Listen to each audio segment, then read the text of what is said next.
बिस्मिल्लाहिर्रहमानिर्रहीम। अस्सलाम वालेकुम प्यारे व्यूवर्स, क्या हाल है? उम्मीद करती हूँ आप जहाँ कहीं भी होंगे खुश होंगे, आज़ाद होंगे। आज एक इंतहाई इन्फॉर्मेटिव वीडियो के साथ आपकी खिदमत में हाज़िर। ये वीडियोस मैं आपको इससे पहले भी दिखा चुकी हूँ। जब ये मैंने लेसन लगाया था तो तब मैंने वीडियो बना के आपके साथ शेयर की होगी। मेरे अगर नहीं किसी ने देखी तो वो डिस्क्रिप्शन में जाकर इसको देख सकता है कि लहसुन किस तरह लगाते हैं। वो लगाते हुए मैंने सारा सीन दिखाया है।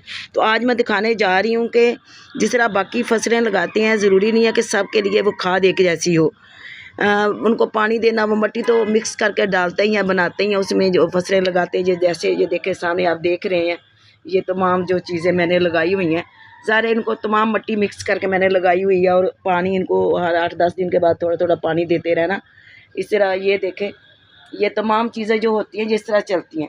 लेकिन जो चीज़ मैं आपको आज दिखाने जा रही हूँ वो जो लेसन है, ये आपने सुना होगा, लगाया भी होगा, देखा भी होगा। लेकिन इसमें एक ऑर्गेनिक जो है ना वो फर्टिलाइज़र होती है, जो इंतहाई आसान, सस्ती, घर पर मौजूद कहीं से भी आप उसको ले सकते हैं।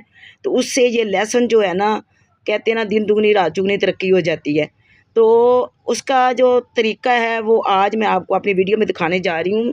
ये देखें, सबसे पहले तो आप क्या करेंगे, गोडी करेंगे। ये देखें इस तरह आहिस्ता आहिस्ता पौधे को बचाकर, ताकि उसका जो पौधा ना वो ना हिलने पाए। मैं अक्सर इसको गोडी करती रहती हूँ।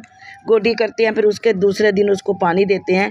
लेकिन जब ये लहसुन इतना हो जाए जैसे अब आप देख रहे हैं, तो फिर उसके लिए एक जो ना होममेड जो फर्टिलाइज़र है वो बहुत ज़रूरी होती है। उसके बगैर कहीं भी, चाहे किसान खेतों में लगाएं, कहीं भी लगाएं, किसी भी मुल्क में किसी भी जगह पे, ये खाद बहुत ज़रूरी होती है। अगर आपने लहसुन जो है ना उसके जवे मोटे करने हैं, उसके जो पीस हैं वो बड़े करने हैं, लहसुन को मोटा और सेहतमंद बनाना है, उसके लिए ये गोडी करके ये जो है ना ऑर्गेनिक होम मेड जो ऑर्गेनिक है वो बहुत ज़रूरी है। तो वह मैं आपको दिखाती हूँ मैं कौन सी जो है ना इसमें होम मेड ऑर्गेनिक जो है ना इस्तेमाल करने जा रही हूँ। पहले इसी तरह मैं तमाम क्यारियों में गोडी कर लूँगी, फिर वो मैं खाद इस्तेमाल करती हूँ और मैं दिखाती हूँ कि उसको किस तरह डालना है, कैसे यूज़ करना है। तो मेरे साथ ही रहें। जी जनाब, अब देखें, अब आप देख सकते हैं कि मैंने इन तमाम क्यारियों में अच्छे से गोडी कर दिया, मिट्टी को नरम कर दिया है। अब मैं इसमें जो होम मेड डालने जा रही हूँ फर्टिलाइज़र, वो देखें क्या है। ये देखें जनाब, ये है खाक, जिसको कुछ लोग सा भी कहते हैं और कुछ लोग स्वा भी कहते हैं। तो जो लोग लकड़ियाँ जलाते हैं उनके घर में तो ये वाफरी मिकदार में होती है। जो लोग वो तंदूर बनाकर उसमें रोटियां लगाते हैं, उसमें ये होती है। चूल्हा जलाते हैं, गोबर जलाते हैं या लकड़ियाँ किसी किस्म की, तो उससे ये खाद बनती है। अगर आपके घर में नहीं है तो आप कहीं से भी ला सकते हैं। और ख़ासकर उन होटलों से जो लकड़ियाँ जलाकर जो है ना रोटियां बनाते हैं, उनके पास वाफरी मिकदार में मिल जाती है। तो मैंने भी कहीं ना कहीं से मंगवा ली थी और मंगवा के इस तरह मैं घर में रखती हूँ। अब देखें, अब मैंने इसका किस तरह इस्तेमाल करना है। ये देखें, इसको इस तरह मैं स्प्रिंकल कर दूंगी। और इसका ये फ़ायदा होता है कि ये इसके लिए इंतहाई बेहतरीन सूदमंद लहसुन के लिए, बाकी चीज़ों में नहीं, आप चाहे साग में, पालक में, गाजरों में, शलजम में ये डाल दें, नहीं नहीं, ये सिर्फ लहसुन में डलती है। ये देखें, इससे ये होता है कि मिट्टी नरम होती है, ज़रखेज़ होती है और इसकी जो जमें हैं वो मोटी होती हैं। लहसुन मोटा होता है, सेहतमंद होता है और बहुत अच्छा होता है और ज़्यादा फसल देता है।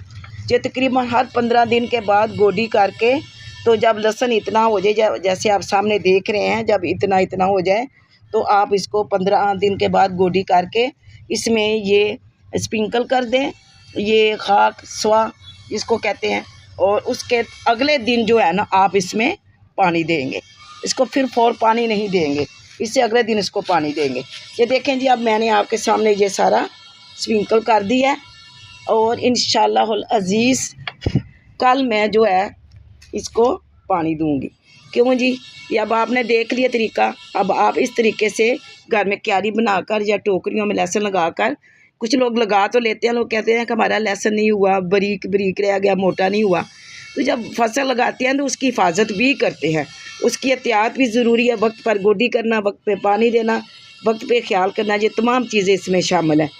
तो आप भी अगर अपने घर में लगाया है, अगर आपको इससे पहले नहीं पता था कि ये होम मेड जो फर्टिलाइज़र होती है वो लहसुन के लिए इंतहाई सूदमंद है, तो आप भी आज ही मेरी वीडियो को फॉलो करते हुए कहीं ना कहीं से ये खाक मंगवा लें और गोडी करके आहिस्ता आहिस्ता इसको में डालें और दूसरे दिन पानी दें। फिर देखिए इंशाल्लाह आपका लहसुन कितना मोटा होगा। इंशाल्लाह मुझे उम्मीद है कि आपको मेरी वीडियो बहुत पसंद आई होगी। जो मेरे चैनल पे नए हैं वो सब्सक्राइब करें, लाइक करें, शेयर करें और मेरे पुराने व्यूवर्स जो हैं अच्छे अच्छे कमेंट्स करें, मेरी हौसला अफजाई करें। इंशाल्लाह बहुत जल्द मैं किसी नई वीडियो के साथ आपकी खिदमत में फिर हाज़िर होंगी। तब तक मुझे इजाज़त दें। अल्लाह हाफ़िज़।